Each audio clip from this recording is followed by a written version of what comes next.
നല്ല രസമുള്ള pedal boating ഉണ്ട്, ഫിഷ് ഫീഡിംഗ് ഉണ്ട്. ഇവിടുന്ന് നമുക്ക് മീനെ പിടിക്കാം. പിന്നെ നല്ല അടിപൊളി വാലന്റൈൻസ് ഗാർഡൻ ഉണ്ട്, ലൈവ് മ്യൂസിക് ഉണ്ട്, പിന്നെ കയറുപിരിയിൽ പാർട്ടിസിപ്പേറ്റ് ചെയ്യാം. പിന്നെ ഇവിടെ പോട്രി മേക്കിംഗ് ഉണ്ട്. ഇത് അടിപൊളിയാണ് കേട്ടോ. പിന്നെ ലോകത്തിലെ ഏറ്റവും വലിയ ബൈബിളിൻ്റെ സ്റ്റാച്ചു ഉള്ളതും ഇവിടാണ്. ലോകത്തിലെ ആദ്യത്തെ തീംഡ് ATM ഇവിടാണ്. പിന്നെ വലിയവർക്ക് വേണ്ടി ആർച്ചറിയും ഗൺ ഷൂട്ടിങ്ങും ഇവിടെ ഉണ്ട്. പിന്നെ നല്ല ക്യൂട്ടായിട്ടുള്ള ഒരു ഡബിൾ ഡെക്കർ ബസ്സിൽ നല്ലൊരു സവാരി പോകാം. പിന്നെ പലതരം തീമിലുള്ള പാർക്കുകളും കുട്ടികൾക്കായിട്ട് ഇവിടെ ഉണ്ട്. പിന്നെ എല്ലാവർക്കും ഇഷ്ടപ്പെടുന്ന ഗോ കാർട്ടിങ് ഇവിടുത്തെ ഒരു പ്രത്യേകതയാണ്. പെഡൽ ബോട്ട്, കൊട്ടവഞ്ചി, archery, gun shooting, cycle, go kart. പിന്നെ ഈ ചേച്ചി പറഞ്ഞത് കൂടാതെ ഈ ബോർഡിലുള്ള സകല എന്റർടൈൻമെന്റ്സും ഇവിടെ ഉണ്ട്. അപ്പൊ ഇത് എവിടെയാണെന്ന് നിങ്ങൾക്ക് അറിയണ്ടായോ? വാ, ഞാൻ പറഞ്ഞു തരാം. ഒരു ദിവസം ഫുള്ള് ഫാമിലി ആയിട്ട് അടിച്ചു പൊളിക്കാൻ പറ്റുന്ന നേച്ചർ ഫ്രണ്ട്ലി ആയിട്ടുള്ളൊരു സ്ഥലത്തോട്ടാണ് നമ്മളിന്ന് പോകുന്നത്. നല്ലൊരു മഴ പെയ്തിട്ട് നിൽക്കുമായതുകൊണ്ട് അമ്മ ഞങ്ങളെ വഴക്ക് പറയുമായിരുന്നു, പിള്ളേരുമായിട്ട് പോകുമ്പോൾ കുറച്ച് നേരത്തെ നിങ്ങൾക്ക് ഇറങ്ങിക്കൂടെയെന്ന്. ഇത്രയും പെട്ടിയും ബാഗും ഒക്കെ വണ്ടിക്കകത്ത് കയറ്റി വെക്കുന്ന കാണുമ്പോൾ നിങ്ങൾ വിചാരിക്കും ഞങ്ങൾ ഏതോ ഒരു ദൂരയാത്ര പോവാന്ന്. ഞങ്ങളിവിടെ തൊട്ടടുത്തൊരു സ്ഥലത്ത് പോവാം. പക്ഷേ ഈ 3 പിള്ളേരെയും കൊണ്ട് പോകുമ്പോഴേ ഇത്രയും മിനിമം സാധനങ്ങളെങ്കിലും വേണം. പാർക്കിൽ പോവാന്ന് അറിഞ്ഞപ്പോൾ തന്നെ പിള്ളേരുടെ ആ ഒരു എക്സൈറ്റ്മെന്റ് കണ്ടോ. വണ്ടിക്കകത്ത് ഭയങ്കര എൻജോയ്മെന്റ് ആയിരുന്നേ 3 പേരൂടെ. ഞങ്ങളെ അവിടെ കൊണ്ടുപോകുന്നത് ശ്രുതിയാണ് കേട്ടോ. ശ്രുതി ചിന്നമ്മൂനെയും കൊണ്ട് നേരത്തെ അവിടെ ഒരു പ്രാവശ്യം പോയിട്ടുണ്ട്. മഴ പെയ്ത് കിടക്കുമായതുകൊണ്ടേ പോകുന്ന വഴിയൊക്കെ കാണാൻ നല്ല ഭംഗിയുണ്ടായിരുന്നേ. ദേവനാ ഞങ്ങളുടെ സാരഥി. ഞങ്ങൾ എത്താറായി കേട്ടോ. ഈ എൻട്രൻസ് കാണുമ്പോൾ നിങ്ങൾക്ക് മനസ്സിലായി കാണും ഞാൻ എവിടാ വന്നേന്ന്. ഇത് മാംഗോ മെഡോസ്, കോട്ടയം കടുത്തുരുത്തി ആയംകുടിയിലുള്ള ഒരു അഗ്രികൾച്ചർ പാർക്കാണേ. ഇതിനകത്തോട്ട് കയറുമ്പോൾ തന്നെ അടിപൊളി ഒരു വൈബാണ് കേട്ടോ. പാർക്ക് ചെയ്യാനൊക്കെ ഇഷ്ടം പോലെ സ്ഥലമുണ്ട് കേട്ടോ. ഞങ്ങൾ ചെന്നിറങ്ങിയപ്പോൾ ചെറിയൊരു ചാറ്റൽ മഴ ഉണ്ടായിരുന്നു കേട്ടോ. പണി പാളുപോകുന്ന ചെറിയൊരു സംശയം. പക്ഷേ ഇതാ ഇതുങ്ങളെ രണ്ടുപേരെ അതൊന്നും ബാധിക്കുന്നില്ല. കാറിൽ നിന്ന് ഇറങ്ങിയ 2 എണ്ണം കൂടെ ഒറ്റ ഓട്ടമായിരുന്നേ. ഞങ്ങളിതാ ഇവിടെ പോയി ടിക്കറ്റും ഒക്കെ എടുത്തുകൊണ്ട് അങ്ങോട്ട് പോവാണ്. ശ്രുതിയെ ഞങ്ങളെ നയിച്ചുകൊണ്ട് പോകുന്നത്. അവർക്ക് ഇവിടെ ഒരു പ്രാവശ്യം വന്ന ഒരു എക്സ്പീരിയൻസ് ഉണ്ടല്ലോ. ഞാനും ചേട്ടനും ചിന്നമ്മും ശങ്കരൻകുട്ടിയും ദേവനും നാണും എല്ലാം ശ്രുതിയുടെ പുറകിനിതാ പോവാ കേട്ടോ. ശരിക്കും അതിനകത്തിലോട്ട് കയറുമ്പോൾ തന്നെ വേറൊരു ലോകമാണ് കേട്ടോ. മഴയൊക്കെ പെയ്ത് കിടക്കുന്ന കാരണമേ വല്ലാത്തൊരു വൈബായിരുന്നേ. ഞങ്ങൾ കുറച്ച് ലേറ്റായിട്ട് ഇറങ്ങിയെന്ന് പറഞ്ഞില്ലേ. അവിടെ ചെന്നപ്പോഴത്തേക്ക് വയറ് പൊരിഞ്ഞേ. എന്നാൽ പിന്നെ എന്തെങ്കിലും കഴിച്ചിട്ട് പോകാമെന്ന് വിചാരിച്ചു. അതാകുമ്പോൾ പിള്ളേർക്കും കൊടുത്തിട്ട് പോകുമ്പോഴത്തേക്ക് ഒരു സമാധാനം ഉണ്ടല്ലോ. ഒട്ടും പ്രതീക്ഷയില്ലാതാണ് ഫുഡ് കഴിക്കാൻ കയറിയത്. പക്ഷെ എന്നെ ഭയങ്കരമായിട്ട് ഞെട്ടിച്ച് കളഞ്ഞു. ഞങ്ങൾ ചപ്പാത്തിയും പൊറോട്ടയും ചിക്കൻ റോസ്റ്റും ഓർഡർ ചെയ്തു. നല്ല ഫുഡായിരുന്നു. പിള്ളേരൊക്കെ തന്നെ വാരി കഴിക്കുമായിരുന്നു. അത് കാരണം എനിക്കും ഭയങ്കര സമാധാനം. ഫുഡൊക്കെ കഴിച്ചിട്ട് ഇതാ ഞങ്ങൾ ഞങ്ങളുടെ പരിപാടിക്ക് വേണ്ടിയിട്ട് ഇറങ്ങിയതാണേ. ഈ വഴി കൂടെ നടക്കുമ്പോഴേ വനത്തിൽ കൂടെ നടക്കുന്ന ഒരു ഫീലുണ്ട്. ആയിരക്കണക്കിന് മരങ്ങളാണ് ഇവരിവിടെ വെച്ച് പിടിപ്പിച്ചേക്കുന്നത്. അതെല്ലാം വളരെ മനോഹരമായിട്ട് തന്നെ അവർ മെയിൻറ്റെയിൻ ചെയ്തിട്ടുമുണ്ട്. ഇവിടെ എല്ലാം നടന്ന് കാണാനും കാര്യങ്ങളൊക്കെ വിശദമായിട്ട് പറഞ്ഞു തരാനും ഒരു ഗൈഡും നമ്മുടെ കൂടെ കാണുവേ. എൻ്റെ ഈ ഓട്ടം കാണുമ്പോൾ നിങ്ങൾ വിചാരിക്കും എൻ്റെ എക്സൈറ്റ്മെന്റ് കൊണ്ട് ഓടുന്നതാണ്. അതൊന്നുമല്ല ഗൈസ്. എൻ്റെ സൈഡിൽ ഒരു കളിപ്പാട്ടക്കടയുണ്ട്. അത് ഈ 2 എണ്ണത്തിൻ്റെയും കണ്ണിപ്പെടാതിരിക്കാൻ വേണ്ടിയിട്ടാണ് ഞാൻ ഉടായ്പ് കാണിച്ച് ഓടുന്നത്. ഞങ്ങൾ ഈ ഓടുന്ന കണ്ട് നാണവും പുറകെ ഓടുന്നുണ്ട്. അത് കാരണം അവനും അത് കണ്ടില്ല, രക്ഷപ്പെട്ട് ഗൈസ്. നമ്മൾ നടന്നു പോകുന്ന ഈ വഴിയുടെ സൈഡിലല്ലാവേ നിറയെ മരങ്ങളും ചെടികളും എല്ലാം ഉണ്ട്. അതിൽ തന്നെ അതിൻ്റെ ഡീറ്റെയിൽസ് എഴുതി വെച്ചിട്ടുണ്ട്. എന്നാലും നമ്മുടെ കൂടെ വരുന്ന ഈ ഗൈഡ് അതിലും വിശദമായിട്ട് നമുക്കെല്ലാം പറഞ്ഞു തരുവേ. ശരിക്കും വലിയവർക്കാണേലും കുട്ടികൾക്കാണേലും ഈ ഒരു അറിവ് വളരെ ഇൻഫോർമേറ്റീവ് ആണേ. പിന്നെ നടന്നു പോകാൻ പറ്റാത്ത പ്രായമായ ആളുകൾക്ക് ഈ ഇലക്ട്രിക് വണ്ടിയിൽ ഇത് ഫുള്ള് ചുറ്റി കാണാൻ പറ്റും കേട്ടോ. പിന്നെ ഈ നടന്നു പോകുന്നിടത്തിട്ടേക്ക് ഈ മെഷ് എന്താന്ന് നിങ്ങൾക്ക് മനസ്സിലായോ? ഇത് നമ്മുടെ സാക്ഷാൽ റിസർവ് ബാങ്കിൽ നിന്ന് കോയിനുകൾ പഞ്ച് ചെയ്തിട്ട് ബാക്കി വരുന്ന ഷീറ്റുകളില്ലേ, ആ ഷീറ്റുകൾ കൊണ്ടാണ് ഈ പാലം നിർമ്മിച്ചേക്കുന്നത്. ഇതൊരു വലിയ പോണ്ടാണ്. ഇവരെന്താ ഈ വെള്ളത്തിൽ കാണിച്ചേക്കുന്നതെന്നല്ലേ നിങ്ങൾ ഈ ചിന്തിക്കുന്നത്? ഇത് ഈ പോണ്ടിലെ ഓക്സിജൻ ലെവൽ കൂട്ടാൻ വേണ്ടിയിട്ട് അവർ ചെയ്തേക്കുന്ന ഒരു മാർഗ്ഗമാണ്. നമ്മൾ ഈ നടക്കുന്ന പാലവേ ഈ പോണ്ടിന്റെ ഒത്ത നടുക്കോട്ടാണേ. അവരവിടെ ഒരു ഐലൻഡ് പോലെ സെറ്റാക്കിയിട്ടുണ്ട്. അവിടെ ചെറിയ ചെറിയ പാർട്ടികളൊക്കെ നടത്താറുണ്ട്. നമ്മൾ പക്ഷേ ഇപ്പോൾ പോകുന്നത് പാർട്ടി നടത്താനൊന്നുമല്ല, വേറൊരു കാര്യത്തിന് വേണ്ടിയിട്ടാണ്. നമ്മൾ അങ്ങോട്ട് നടന്ന് ചെല്ലുമ്പോൾ തന്നെ ഈ പോണ്ടിക്കൂടെ ഒരുപാട് ആളുകൾ പെഡൽ ബോട്ടിങ് നടത്തുന്നത് കാണാവേ.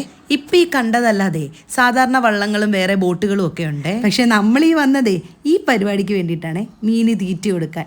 ദൂരേന്ന് കാണുന്നത് പോലെ ഒന്നും അല്ല കേട്ടോ, വലിയ മീനുകളാണ്. വലുതെന്ന് പറഞ്ഞാലേ ഒരു മീൻ തന്നെ 6, 7, 8 കിലോ കാണുമെന്ന് അവർ പറയുന്നത്. ഇതാണ് ഇവിടുത്തെ വാച്ച് ടവർ. ഇതിന്റെ മുകളിൽ കയറി കഴിഞ്ഞാൽ ഈ പ്രദേശം ഫുള്ള് നമുക്ക് കാണാം. പിന്നെ എനിക്ക് ഏറ്റവും ഭംഗിയായി തോന്നിയ ഒരു കാര്യം എന്താന്ന് വെച്ചാല് ഇന്ത്യയിലെ നിബിഡ വനങ്ങളിൽ കിട്ടുന്ന അത്ര പ്യുവറായിട്ടുള്ള ഓക്സിജനാണ് ഇവിടെയും ശ്വസിക്കാൻ കിട്ടുന്നതെന്നാണ് ഇവർ അവകാശപ്പെടുന്നത്. പ്യുവർ ഓക്സിജൻ ശ്വസിക്കാൻ പറ്റുന്നത് വലിയൊരു കാര്യമല്ലേ. ഇതാണ് നമ്മുടെ മാധവിക്കുട്ടിയുടെ സ്വന്തം നീർമാതളം. ഞാൻ ഈ വൃക്ഷം ആദ്യമായിട്ടാണ് കാണുന്നത്. ഇതെല്ലാം കണ്ടു നടന്ന് ക്ഷീണിക്കുമ്പം നമ്മുടെ ദാഹമൊക്കെ മാറ്റാൻ വേണ്ടിയിട്ട് ഇവരിടയ്ക്കിടയ്ക്ക് ഇങ്ങനെ കൂൾ ബാറുകളും സെറ്റ് ചെയ്തിട്ടുണ്ട്. ഈ പ്രോപ്പർട്ടിയിൽ താമസിക്കണം എന്നുള്ളവർക്ക് നല്ല ഭംഗിയുള്ള കോട്ടേജുകളും ഇവരിവിടെ ഒരുക്കിയിട്ടുണ്ട്. ഒരു കാട്ടിനുള്ളിൽ സ്റ്റേ ചെയ്യുന്നത് പോലെ നമുക്കിവിടെ താമസിക്കാം. മുൻകൂട്ടി ബുക്ക് ചെയ്യാനുള്ള സൗകര്യവും അവർ ഒരുക്കിയിട്ടുണ്ട്. അടുത്തത് ഞങ്ങളെ കൊണ്ടുപോയതേ ഇവിടുത്തെ അതിമനോഹരമായ മറ്റൊരു സ്ഥലത്തേക്കാണ് വാലന്റൈൻസ് ഗാർഡൻ. പ്രണയിക്കാനൊരിടം, പ്രണയിക്കുന്നവരെ ശല്യപ്പെടുത്തരുതെന്ന് ഇവിടെ എഴുതി വെച്ചിട്ടുണ്ട്. ഇവിടെ അതിമനോഹരമായ ഒരു ശില്പമുണ്ട്, അത് ശരിക്കും കാണേണ്ടത് തന്നെ.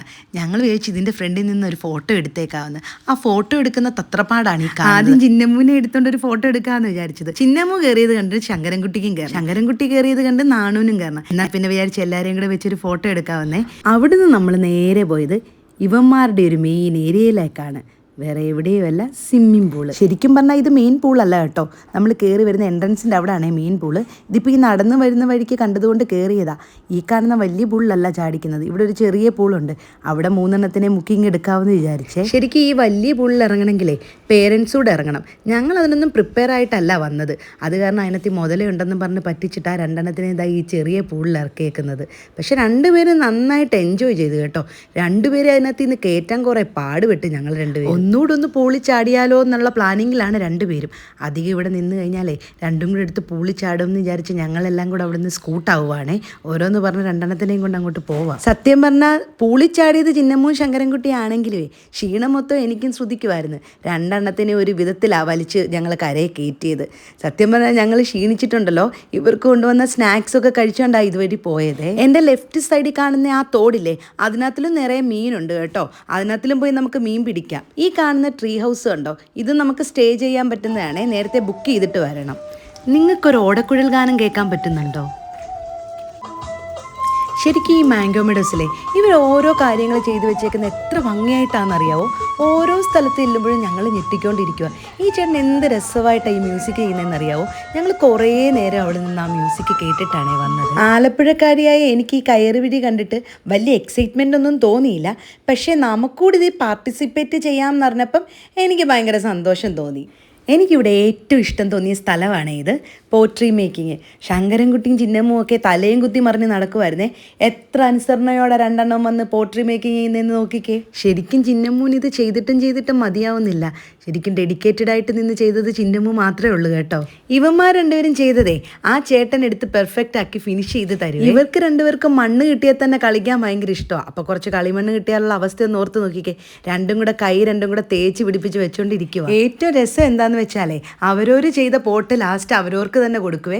ശങ്കരൻകുട്ടിയും ചിന്നമ്മും ഒക്കെ വേണ്ട അന്തം വിട്ട് നിൽക്കുന്നത് കണ്ടോ. അവരുടെ ലൈഫിൽ ആദ്യമായിട്ടൊരു എക്സ്പീരിയൻസ് ആണ് ഇത്. ശരിക്കും ഇത് കണ്ടപ്പോൾ എനിക്കൊരു കൊതിയേ. അപ്പം ഞാനും ഇരുന്നൊരു പോട്ടുണ്ടാക്കാനായിട്ട് എനിക്ക് ഭയങ്കര ഒരു സന്തോഷം തോന്നിയേ. എൻ്റെ ലൈഫിൽ ആദ്യമായിട്ടാണ് ഞാനിങ്ങനെ ചെയ്യുന്നത് കേട്ടോ.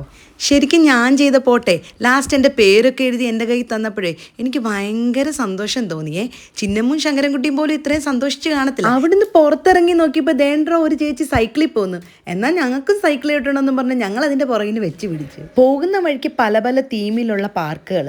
ഞങ്ങൾ വിചാരിച്ചു കുറച്ചുകൂടെ രാവിലെ വന്നായിരുന്നെങ്കിലേ ഈ റൈഡിലെല്ലാം കയറ്റിയിട്ട് കുഞ്ഞുങ്ങളെ കൊണ്ടുപോകാമായിരുന്നെന്ന്. അടുത്തത് ദേ കണ്ടോ, ലോകത്തിലെ ഏറ്റവും വലിയ ബൈബിൾ സ്റ്റാച്ചു. എന്ത് രസമായിട്ട് അവരത് ചെയ്തു വെച്ചേക്കുന്നത്. ഇതിലെ വരികളൊക്കെ എത്ര വ്യക്തമായിട്ടാണ് നമുക്ക് കാണാൻ പറ്റുന്നത്. എനിക്ക് ഭയങ്കര അതിശയം തോന്നി കേട്ടോ ഇത് കണ്ടിട്ട്. കുട്ടൂസൻ്റെയും ഡാക്കിനിയുടെയും വീട് അറിയാത്തവരായിട്ട് ആരുമില്ലല്ലോ. അടുത്താണ് ലോകത്തിലെ ആദ്യത്തെ തീംഡ് ATM. ബാ നമുക്ക് ഈ മരക്കുറ്റിക്കകത്തിലോട്ടൊന്ന് കയറി നോക്കിയാലോ. സത്യം പറഞ്ഞു കഴിഞ്ഞാലേ ഇത് തുറന്നപ്പോൾ ഭയങ്കര ഒച്ചയും ബഹളമായിരുന്നു. എനിക്ക് ശരിക്കും പേടി വന്നു. ഞാൻ വിചാരിച്ചാൽ ലുട്ടാപ്പി എങ്ങാനും ഇറങ്ങി വന്നാലോ എന്ന്. ശരിക്കും ഇതിനകത്ത് കയറുമ്പോൾ തന്നെ ഭയങ്കര സൗണ്ടും ലൈറ്റും ഒക്കെയാണ്. ഞാൻ കയറിയതിൻ്റെ ധൈര്യത്തിൽ പിള്ളേരെല്ലാം എൻ്റെ പുറകിന് വന്ന് കയറി. അവന്മാർക്കൊക്കെ ശരിക്കും പേടിയുണ്ടായിരുന്നു. ചിന്നമ്മു ശങ്കരൻകുട്ടിയൊക്കെ ചെവി പൊത്തിയാണ് നിൽക്കുന്നത്.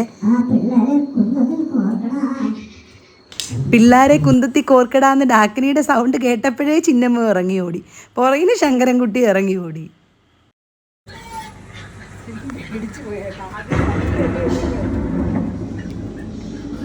അടുത്തത് പിള്ളേർക്കും വലിയവർക്കൊക്കെ ഒരേപോലെ എൻജോയ് ചെയ്യാൻ പറ്റുന്ന ഒരു സ്ഥലത്തേക്കാണ് പോകുന്നത്. ദാണ്ട് 2 കൂടെ അതിൻ്റെ മണ്ടയ്ക്ക് കയറി കഴിഞ്ഞ് അവർ ഭയങ്കരമായിട്ട് എൻജോയ് ചെയ്യുന്നുണ്ടേ. തലതിരിഞ്ഞതാണല്ലോ 2. ദേ നിരങ്ങി വരേണ്ടടുത്തൂടെ 2 കൂടെ കയറി പോകുന്നത്. വലിയ ജാടയിൽ ഷൂട്ട് ചെയ്യാനായിട്ട് ഞാൻ പോയതാണേ. പക്ഷെ ആദ്യം എനിക്ക് പുള്ളിക്കാരി പറഞ്ഞു തരുക ഗണ്ണ് എങ്ങനെയാണ് പിടിക്കേണ്ടതെന്ന്. ഗണ്ണ് മര്യാദയ്ക്ക് പിടിച്ചാലല്ലേ നമുക്ക് ഷൂട്ട് ചെയ്യാൻ പറ്റത്തുള്ളൂ. ഒരാൾക്ക് 3 ചാൻസാണേ. ജെയിംസ് ബോണ്ടിനെ പോലെ തോക്കൊക്കെ പിടിച്ചുകൊണ്ട് നിൽക്കുന്ന നിപ്പേ ഉള്ളേ. ഞാൻ 3 പ്രാവശ്യം ഷൂട്ട് ചെയ്തിട്ടുവേ എനിക്ക് ഒരു ബലൂൺ പോലും പൊട്ടിക്കാൻ പറ്റിയില്ല കേട്ടോ. ഇതാ ഒന്ന് നോക്കിക്കോണേ, ഇപ്പം ഇതുവഴി ഒരു സാധനം പോവേ. ദാ നോക്കിക്കേ, ഒരു ട്രെയിന്. ഈ ട്രെയിനിൽ കയറിയിരുന്നാലേ ഇവർ ഈ പ്രോപ്പർട്ടി ഫുള്ള് ചുറ്റിക്കാണിക്കും. നമ്മൾ ഇതിലല്ല കയറുന്നതേ, നമ്മൾ കയറാൻ പോകുന്നത് വേറൊരു ഐറ്റമാണേ. നല്ല ക്യൂട്ടൊരു ലണ്ടൻ ഡബിൾ ഡെക്കർ ബസ്സിലോട്ടാണേ. ശങ്കരൻകുട്ടിയും ചിന്നമ്മും ഒക്കെ ഞങ്ങൾ വരുന്നതിനേക്കാളും മുമ്പ് ചാടി മേളിൽ കയറി കഴിഞ്ഞു. നാണുവിനെ പിടിച്ച് കയറ്റാമെന്ന് പറഞ്ഞിട്ട് അവൻ തന്നെ വലിഞ്ഞ് കയറുക. ശരിക്കും പിള്ളേരെക്കാളിലും കൂടുതൽ എക്സൈറ്റ്മെൻറ്റേ എനിക്കും ശ്രദ്ധിക്കുക ഇതിൻ്റെ മണ്ടയ്ക്ക് കയറിയിരുന്നത് യാത്ര ചെയ്യാൻ വേണ്ടിയിട്ട്. ചേട്ടൻ വീഡിയോ എടുത്തോണ്ട് നിൽക്കുമ്പോഴത്തേക്ക് വണ്ടി അങ്ങ് പോയി. പിന്നെ KSRTC ബസ്സിൽ ഓടിക്കയറുന്ന പരിചയമുള്ളത് കാരണം ചേട്ടൻ വേഗം ഓടിക്കയറി. ശരിക്കും മുകളിൽ കയറി ഇരിക്കുമ്പോൾ ശ്രദ്ധിച്ചിരുന്നില്ലേ വല്ല മരച്ചില്ല വന്ന് തലയിലടിക്കും കേട്ടോ. ദേ നോക്കിക്കേ, നമ്മൾ നേരത്തെ വന്ന പോട്ട് മേക്കിംഗ് സ്ഥലത്ത് ഇപ്പം നിറയെ ആളായി. നമ്മൾ നേരത്തെ കണ്ട ട്രെയിൻ പോലെ തന്നെ കേട്ടോ ഈ ബസ്. 20 മിനിറ്റ് കൊണ്ട് നമുക്ക് ഈ പ്രോപ്പർട്ടി ഫുള്ള് ചുറ്റി കാണിക്കും. ഇതേണ്ട അവരുടെ ഫാമാണ് കേട്ടോ. ഇവിടെ കോഴി, താറാവ്, പാത്ത അങ്ങനെ കുറേ സാധനങ്ങളുണ്ട്. നല്ല നീറ്റായിട്ടാണ് ഇവർ മെയിൻറ്റെയിൻ ചെയ്ത്. അങ്ങനെ വന്നപ്പോഴാണ് കേട്ടോ നമ്മൾ നേരത്തെ അന്വേഷിച്ചുകൊണ്ട് നടന്ന സൈക്കിളിൻ്റെ കേന്ദ്രം കണ്ടെത്തിയത്. നമ്മളത് നോട്ട് ചെയ്ത് വെച്ചു. ഇതിനകത്ത് നിന്ന് ഇറങ്ങിയിട്ട് തിരിച്ചു വന്ന് കയറാമെന്നും പറഞ്ഞു. എൻ്റെ ചിന്നമ്മൂനും ശങ്കരൻകുട്ടിക്കും അവിടെ വെച്ച് ഒരു കുട്ടിയെ കളിക്കാൻ കിട്ടി. അവിടെ കയ്യിലിരുന്ന ബബിൾസ് വാങ്ങിച്ച് കളിച്ചുകൊണ്ടിരിക്കുക രണ്ടുപേരും. അടുത്തതാണ് സൂപ്പർ ഐറ്റം ഗോ കാർട്ടിങ്. ദേവനും ശ്രുതിയും കൂടെ ചവിട്ടാൻ കയറിയപ്പോഴത്തേക്ക് ഇതാ ചിന്നമ്മൂ ശങ്കരൻകുട്ടിയും കൂടെ അതിൻ്റെ ഫ്രണ്ടിൽ വലിഞ്ഞ് കയറിയിട്ടുണ്ടേ. നല്ല രസമുണ്ട്. ഇത് കാണാൻ തന്നെ എന്ത് ഭംഗിയുണ്ടല്ലേ. ഇവർ രണ്ടുപേരും ഇറങ്ങിയിട്ട് വേണം എനിക്കും ചേട്ടനൂടെ കയറാനായിട്ട്. ഇത് മാത്രമല്ല കേട്ടോ, രണ്ടുപേർക്ക് ഇരിക്കാൻ പറ്റുന്ന സൈക്കിളും ഉണ്ട്. ഇതും ചവിട്ടി ഈ പ്രോപ്പർട്ടി ഫുള്ള് നമുക്ക് കാണാൻ പറ്റും കേട്ടോ. അങ്ങനെ ഞങ്ങൾക്കും കിട്ടി കേട്ടോ സൈക്കിള്. ഇത് കാണുന്ന പോലല്ല കേട്ടോ. ആദ്യം ഇതൊന്നും മെരുക്കിയെടുക്കാൻ ഇച്ചിരി പാടാണേ. പിന്നെ ചവിട്ടി ചവിട്ടി വന്നപ്പോൾ ഭയങ്കര രസമുണ്ട്. നമ്മൾ കുഞ്ഞി പിള്ളേരെ പോലെ ഈ സൈക്കിളും ചവിട്ടി നടക്കുന്നത് പോലെ തോന്നി കേട്ടോ. അങ്ങനെതാ ഇന്നത്തെ അംഗമെല്ലാം കഴിഞ്ഞ് ഞങ്ങൾ തിരിച്ച് വീട്ടിലോട്ട് പോവാണേ. പിള്ളേർ സെറ്റിന് 3നും തിരിച്ച് വീട്ടിലോട്ട് പോകണമെന്നേ ഇല്ല. ലാസ്റ്റ് സെക്യൂരിറ്റി ചേട്ടൻ പിടിച്ച് പുറത്താക്കിയത് കൊണ്ട് എല്ലാവരും വീട്ടിലോട്ട് പോവാം കേട്ടോ. ഞങ്ങളൊക്കെ ക്ഷീണിച്ചെങ്കിലുവേ പിള്ളേർ സെറ്റ് 3 നല്ല ചാർജിലാണ് കേട്ടോ. ശരിക്കും ഇത്ര അടിപൊളിയാവുമെന്ന് ഞാൻ വിചാരിച്ചില്ല. പിള്ളേരെ കൊണ്ടൊരു നോർമൽ പാർക്കിൽ പോകുന്നതിനേക്കാളും ഏറ്റവും അടിപൊളി ഇവിടെ വരുന്നതാണ്. അപ്പം ശരി, ഇന്നത്തെ വിശേഷം ഇത്രയേ ഉള്ളൂ. എല്ലാവരും ഷെയർ ചെയ്യുക, സബ്സ്ക്രൈബ് ചെയ്യുക. താങ്ക്